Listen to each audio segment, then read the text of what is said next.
আজ আমি বানাবো ভেন্ডি ভাজা, বাঙালি রেসিপি। তো ভেন্ডিগুলোকে আমি ধুয়ে কেটে রেখেছি, আর এগুলো আমি তেলের উপরে দেবো। শুকনো লঙ্কা, কাঁচা লঙ্কা, জিরা, কালো জিরা। আপনারা দেখছেন চৌধুরী কিচেন। আর আমি কিভাবে এই ভেন্ডি ফ্রাই করছি, সঙ্গে থাকুন, দেখুন। তেল গরম হয়ে গেছে, এবার আমি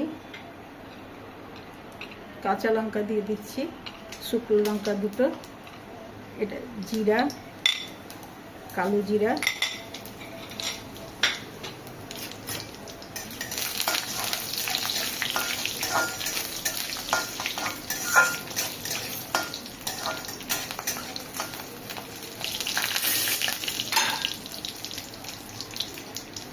এই লঙ্কাগুলো ভাজা হয়ে গেছে। এবার আমি ভেন্ডিগুলো দিয়ে দিচ্ছি।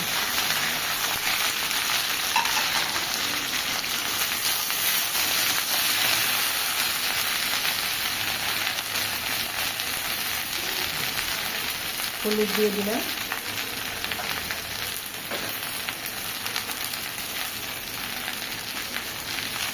এবার স্বাদ অনুসারে লবণ দিয়ে দিলাম।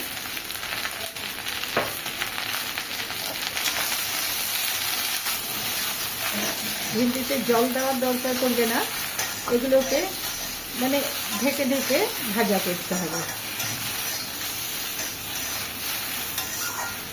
তো আমি এখন ঢাকা দিয়ে দিব, আর ঢাকা দিয়ে মানে স্লো আঁচে এটাকে ফ্রাই করতে হবে। প্রায় 2 মিনিট হলো, তো এখন দেখা যাক কী হচ্ছে। তো ভেন্ডিগুলো একটু নরম হয়ে গেছে। এবার এতে একটু তেল দিয়ে দিই।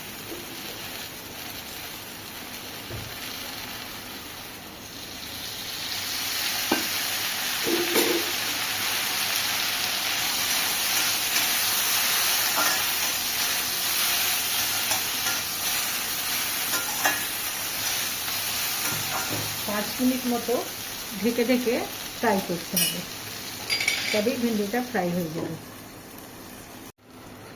প্রায় 5 মিনিট হয়ে এসছে। প্রথমে 2 মিনিট বার একবার দেখেছিলাম, এখন 3 মিনিট হলো। তো 5 মিনিট হলো, এখন ভেন্ডিটা ফ্রাই হয়ে গেছে মোটামুটি। একটু ওকে ভালো করে ফ্রাই করে নিয়ে একে আমি প্লেটে ঢেলে নেব। এইরকম ভেন্ডি ভাজা সিম্পল। ভেন্ডিকে ধুয়ে কেটে তারপরে লবণ হলুদ লাগিয়ে তেলের ওপরে লঙ্কা, জিরা, কালো জিরা দিয়ে তারপরে এটাকে ভেজে নিতে হবে।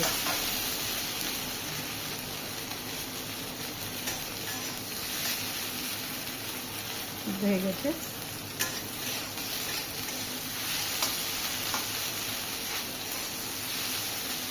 সিম্পল ভাজা, আপনারা ভাজবেন, ফ্রাই করবেন, বেশ ভালো লাগবে। এতে আমি এখন একটু পোস্ত দিয়ে দিচ্ছি। পোস্ত না দিলেও চলে, কিন্তু আমি দিচ্ছি, মানে আর একটু ভালো টেস্ট হবে।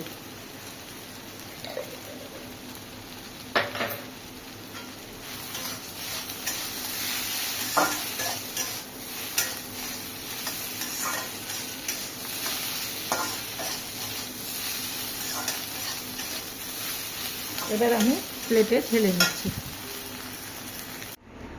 আপনারাও এরকমভাবে ভেন্ডি ফ্রাই করবেন, আপনাদেরও ভালো লাগবে।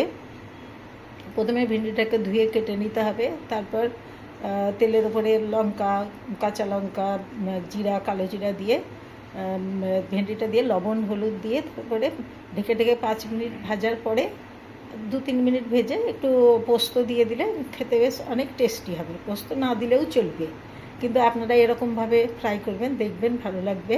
আর আমার চৌধুরী কিচেনকে লাইক করবেন, কমেন্টস করবেন। Take care, bye by.